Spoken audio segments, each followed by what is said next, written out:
Bonsoir Emmanuel Le Chypre. Bonsoir Claire. Alors, les marchés financiers du monde entier ont les yeux rivés en cette fin d'année sur le fiscal cliff américain, cette fameuse falaise fiscale du haut de laquelle risquent de tomber les États-Unis le 1er janvier. Concrètement, le 1er janvier, que se passe-t-il, Emmanuel?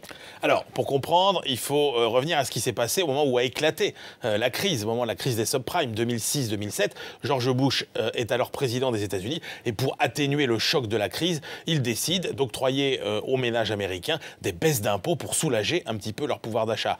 Barack Obama arrive ensuite à la Maison-Blanche et lui décide, fidèle à sa fibre démocrate, plutôt d'engager des dépenses sociales spéciales pour justement, là également, soulager les Américains de la crise. Le problème, c'est que toutes ces mesures arrivent à échéance le 31 décembre, là, lundi. Et donc, il faut bien savoir quel sort est réservé à toutes ces mesures. Et c'est tout l'enjeu de la négociation qui se déroule en ce moment entre démocrates et républicains, plutôt entre Barack Obama et le Congrès à dominante républicaine, puisque soit il ne se passe rien, et à ce moment-là, toutes ces mesures s'arrêtent, plus de dépenses sociales, plus de baisse d'impôts, soit, comme les républicains le souhaitent, on maintient les baisses d'impôts et on coupe dans les dépenses sociales, soit au contraire, comme le souhaite Barack Obama, on maintient les dépenses sociales et on augmente un peu les impôts.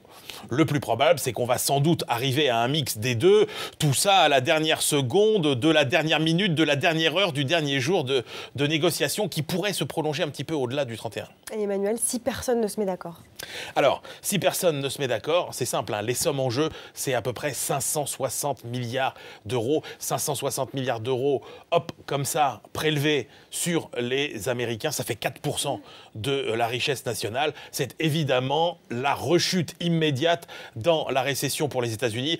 Ce que pensent aujourd'hui les économistes sur les marchés, c'est qu'on arrivera à se mettre d'accord sur quelque chose d'intermédiaire. 200 milliards à peu près d'efforts de réduction du déficit public. Ça pourrait coûter 1 point à 1,5 point de croissance, sachant que l'économie américaine est plutôt sur une dynamique de 2 à 3%, donc la croissance serait légèrement positive aux États-Unis l'année prochaine. C'est fondamental, et pas seulement pour les États-Unis, y compris pour nous, parce que dans une Europe qui n'a pas d'élan, dans un Japon qui n'a pas d'élan non plus, la vigueur des États-Unis est fondamentale pour jouer le rôle de locomotive à l'économie mondiale dont nous avons tant besoin. Donc c'est pour ça aussi que ce fiscal cliff, il nous concerne aussi. Et pour terminer, le chiffre du jour? Oui, alors c'est un chiffre qui suit celui d'hier sur l'emploi, qui va un peu dans le même sens et qui est préoccupant parce qu'il concerne le marché de l'intérim. Vous savez que le marché de l'intérim, c'est un indicateur avancé un petit peu du marché de l'emploi en général.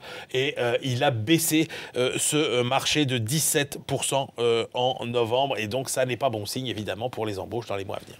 Merci Emmanuel Le Chypre. C'était l'écho du soir sur BFM TV.